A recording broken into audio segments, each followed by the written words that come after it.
جو اپنی کنسرنز ہیں وہ اس پر تبادلہ خیال کریں. ہم چاہتے ہیں کہ وہ بنفس نفیس جو انٹرنیشنل کمیونٹی اور دیگر ممالک وہاں تشریف فرما ہوں گے وہ خود ان سے سوال جواب بھی کر سکیں اور ان سے براہ راست ان کی اسیسمنٹ بھی سن سکیں. ہماری نظر میں وہ بھی مددگار ثابت ہو سکتی ہے. یہ بھی عرض کرتا چلوں کہ یہ آئیڈیا ایمرج ہوا جب وزیر اعظم عمران خان صاحب کو دعوت دی گئی تھی سعودی عرب میں. کراؤن پرنس محمد بن سلمان نے جو سعودی عربیہ کا گرین انیشیٹو انہوں نے جس کا انعقاد کیا تھا ریاض میں، تو وہاں سائیڈ لائنز پہ کراؤن پرنس سے وزیر اعظم کی ملاقات ہوئی اور اس ملاقات میں جہاں دیگر امور زیر بحث آئے وہاں افغانستان کی صورتحال پر تبادلہ خیال کیا گیا. اور اس تبادلہ خیال سے یہ آئیڈیا ایمرج کیا کہ ہمیں، اور یہ 29 نومبر کی میں بات کر رہا ہوں، یہ آئیڈیا ایمرج کیا کہ ہمیں مل کر بحیثیت امہ، ہم دیگر ممالک سے تو درخواست کر رہے ہیں، ہم یورپین یونین سے، ہم انٹرنیشنل کمیونٹی سے تو مخاطب ہیں، لیکن ہم بحیثیت مسلم ممالک، بحیثیت امہ، اور افغانستان OIC کا فاؤنڈنگ ممبر بھی ہے، ہم کیا کر رہے ہیں یا ہمیں کیا کرنا چاہیے یا ہم کیا کر سکتے ہیں. تو ان ڈسکشن سے اس آئیڈیا نے جنم لیا اور اللہ کے فضل کرم سے وہ اب ایک حتمی شکل اختیار کرتا چلا جا رہا ہے. آپ کے علم میں ہے کہ سعودی عربیہ OIC کی جو سمٹ ہے اس کو چیئر کر رہا ہے، تو ان کا آن بورڈ ہونا بہت ضروری تھا اور ہم ان کے شکر گزار ہیں کہ انہوں نے پیشکش بھی کی. نہ صرف آن بورڈ آئے بلکہ میں خاص طور پر کراؤن پرنس فیصل کا جو ان کے وزیر خارجہ ہیں پرنس فیصل، ان کا خاص طور پر شکریہ ادا کرنا چاہوں گا جنہوں نے ذاتی دلچسپی لی اس سارے معاملے کی نگرانی میں، اس کو سٹیئر کرنے میں اور GCC کے اندر ایک اتفاق رائے پیدا کرنے میں، کنسنسس بلڈ کرنے میں میں ان کا خاص شکریہ ادا کرنا چاہتا ہوں. ہم سب اس نتیجے پہ پہنچے کہ ان حالات میں جو جنم لے رہے ہیں افغانستان کو ابینڈن کرنا ایک تاریخی غلطی ہوگی اور ہمیں تاریخ سے سبق سیکھنا چاہیے اور غلطی کو نہیں دہرانا چاہیے جو پہلے دہرائی ایک دفعہ ہو چکی ہے.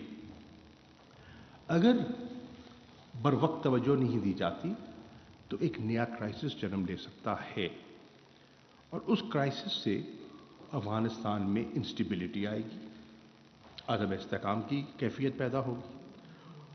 وہ عدم استحکام جو ہے وہ جنم دے سکتا ہے ایک رینیوڈ کانفلکٹ کو، اور خدا نخواستہ وہاں ایک دوبارہ کانفلکٹ شروع ہوتا ہے تو اس کا امپیکٹ آئے گا اور وہ ٹریگر کرے گا، وہ جنم دے گا ایک نئے میس ایکسڈس آف ریفیوجیز کو. آپ کے علم میں ہے پہلے بھی آپ تقریباً 3 ملین کے قریب افغان ریفیوجیز کی میزبانی کر رہے ہیں اور مزید اگر کوئی پریشر آتا ہے تو ہمارے ریسورسز ہمیں اجازت نہیں دیتے کہ ہم اس کو ہینڈل کر سکیں. تو وہ بھی تشویش ہمارے ذہن میں ہے اور صرف ہمارے ذہن میں نہیں ہے، ایران بھی فکر مند ہے، تاجکستان بھی فکر مند ہے، جتنے ممالک جن کے بارڈر لگتے ہیں افغانستان کے ساتھ ان کو یہ تشویش ہے. میں یہ بھی عرض کرتا چلوں کہ انشاءاللہ 7 تاریخ کو میں مل رہا ہوں برسلز میں یورپین یونین کے ہائی ریپرزینٹیٹو سے اور یورپین پارلیمنٹ کے ممبران سے. ان سے بھی تبادلہ خیال ہوگا افغانستان کی صورتحال پر اور کوشش کروں گا کہ ان کو بھی سینسٹائز کروں کہ صورتحال ہے کیا اور انہیں اپنا کردار کس طرح ادا کرنا چاہیے۔ میں یہ بھی کہتا چلوں کہ جب 15 اگست کے بعد جب انخلا وڈرال ہوا اور وڈرال کے بعد جب ایک انٹرم سیٹ اپ نے وہاں طالبان کی حکومت مارد وجود میں آئی تو آپ نے دیکھا کہ ہندوستان نے بالخصوص پوری پاکستان کے خلاف ایک کیمپین چلائی، اور اس کیمپین کا جو ہیش ٹیگ تھا وہ تھا سینکشن پاکستان۔ ساری ذمہ داری، سارا ملبہ وہ پاکستان پہ ڈالنا چاہتے تھے۔ اللہ کے فضل و کرم سے پاکستان نے اپنی حکمت عملی سے، اپنی سفارتکاری سے ایسا نہیں ہونے دیا اور ہندوستان کو ان کے عزائم میں شکست ہوئی۔ اس کے ساتھ ساتھ میں یہ بھی مجھے کہتے ہوئے اطمینان محسوس ہو رہا ہے کہ پاکستان اپنی ڈپلومیٹک آؤٹ ریچ کی وجہ سے، اپنی سفارتکاری کی وجہ سے انٹرنیشنل کمیونٹی کو بالعموم قائل کر چکا ہے کہ انگیجمنٹ سب کے مفاد میں ہے۔ ریکگنیشن کا جب مرحلہ آئے گا دیکھی جائے گی، وہ بات کی بات ہے، لیکن فل فار انگیجمنٹ جو ہے وہ سب کے مفاد میں ہے۔ اور آپ نے دیکھا کہ اس کے بعد بتدریج اب کابل کے ساتھ ایک انگیجمنٹ کا سلسلہ شروع ہو چکا ہے۔ بہت سے وفود وہاں جا چکے ہیں، بہت سے وزرائے خارجہ وہاں جا چکے ہیں، اور دوحہ میں بھی ایک گفت و شنید اور ایک بیٹھک ہوئی ہے اور بات آگے چل پڑی ہے۔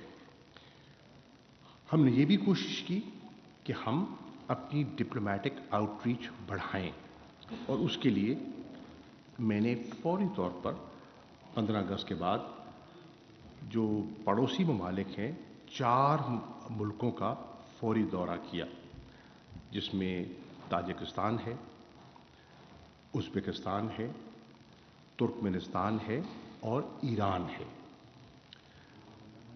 ان دوروں سے چین کے ساتھ مسلسل رابطہ تھا۔ ان رابطوں کی نتیجے میں ہم ایک plate form of the neighbours, of the 6 neighbours of Afghanistan بنانے میں کامیاب ہوئے۔ اور یہ پلیٹ فارم بنانے کا جو بنیادی مقصد تھا اور ہے کہ ہم جتنے ہمسائے ہیں افغانستان کے، ہماری آپس میں مشاورت بھی ہو کہ ہمارے کنسرنز کیا ہیں، اور اگر حالات بہتر ہو سکتے ہیں اور امن آتا ہے تو ہمارے لیے اپرچونٹیز کیا ہیں، سو دیٹ ہم جتنے نیبرز ہیں ہماری ایک کوآرڈینیٹڈ اپروچ ہو آن افغانستان۔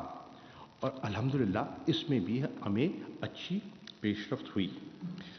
میں یہ بھی کہتا چلوں کہ ماسکو فارمیٹ، ماسکو میں بھی نشستیں ہوئیں، اور پاکستان کے وفد نے، پاکستان کے نمائندگان نے جو ماسکو فارمیٹ میں گئے، ان کا رول سراہا گیا، اور کنسٹرکٹیو رول سب نے کہا کہ پاکستان کا رول کنسٹرکٹیو تھا۔ اب ہماری کوشش ہے کہ یہ جو اجلاس منعقد ہوگا، یہ جو ایکسٹرا آرڈنری سیشن منعقد ہوگا انشاءاللہ 19 تاریخ کو، ہم اس سے 2 چیزیں حاصل کریں۔ نمبر 1، دنیا کی توجہ مبذول کرائیں کہ ہیومینیٹیرین کرائسس کسی کے انٹرسٹ میں نہیں ہے۔ پہلے افغانستان متاثر ہوگا، پھر ہمسائے متاثر ہوں گے، اور پھر آپ بھی متاثر ہو سکتے ہیں، یورپین یونین بھی متاثر ہو سکتا ہے، ویسٹرن کنٹریز بھی متاثر ہو سکتی ہیں۔ تو کرائسس کے جنم لینے سے پہلے آئیے مل کر اس کو ایورٹ کرنے کی ہم کوشش کریں۔ ایک تو ہمارا آبجیکٹو یہ ہے۔ دوسرا آبجیکٹو ہمارا یہ ہے کہ اس کانفرنس کے ذریعے ہم ریسورسز موبلائز کریں کہ دیگر ممالک جو آئیں گے اور تنظیمیں، وہ افغانستان کی کس طرح مدد کر سکتی ہیں۔